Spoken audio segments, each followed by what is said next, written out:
Selling effectively. If you are in sales, chances are that you are experiencing temporary setbacks or disappointing experiences in your job.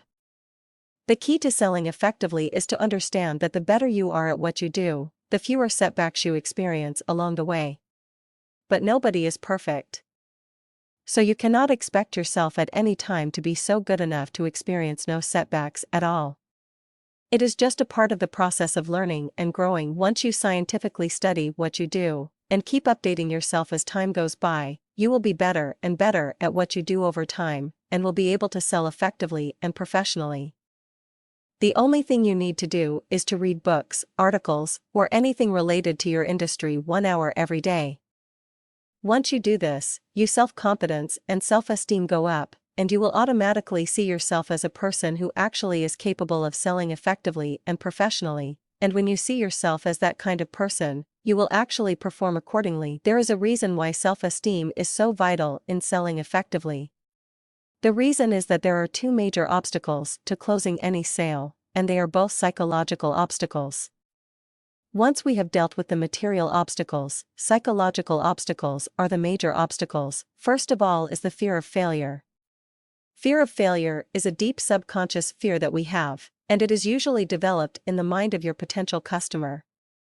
They are afraid that they may be paying too much, or they may be buying the wrong product, that they may be criticized, that they will be disappointed with the product once they get it. The fear of making the mistake of failing holds people back more than any other single fear in life. Every one of us has once bought something that did not work out. In fact, every one of us has bought thousands of things in our adult lives that did not work out, so we have this internal fear that what we are about to buy might turn out to be the same thing. The second fear that is an obstacle to selling effectively is the fear of rejection on the part of the salesperson. It is that the other person might say no. Fully 80% of the sales calls end in no, simply because the person does not need the product, cannot use it, cannot afford it, or many other reasons. Most people cannot stand the rejection that they get in sales, so they drop out. In any sales field, we find that there is 1/3 of the people that are in that field coming new into it each year, 1/3 are leaving each year, and only 1/3 stay. There is tremendous turnover in sales, and the greatest dropout in any sales profession is in the first 90 days. Because until the person develops confidence, a high self-concept, product knowledge, and sufficient resilience to bounce back from an inevitable rejection, they cannot sell successfully. The lack of success lowers the self-concept, and finally people drop out. If it was not for the fear of rejection, we would all be terrific salespeople. It has been found that 80% of the sales are closed after the 5th closing attempt. Also, it has been found that 48% of all the sales calls have been ended without the salesperson trying to close.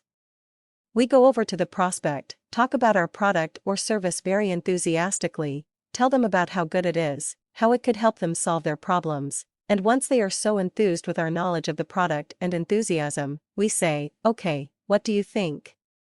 And they say, "Well, I have to think it over," or "I would like to talk it over with my boss, sister, cousin, brother, partner, board of directors, bankers, or whatever it happens to be. Could you call back on me later?" One of the greatest secrets of success in sales is that people do not think it over. When they say to you, "Let me think it over," they have already decided that they do not need the product or service that you offer. So without experiencing any sort of rejection, you should move on to your next prospect, and not let the experience bring you down. The important point here is that what makes a good salesperson is having high self-esteem, and no fear of rejection. When people say no to you, they do not say no to you personally, but maybe to your product, service, presentation, or thousands of other factors that nobody could ever understand. It goes deep down into people's psychology, the state they are in at the moment, and again thousands of many factors. The key to selling effectively is to understand that the no is not personal, and they have nothing against you. The more people that know about you, what you do, and your business opportunity, the more likely you are to be successful in your own industry.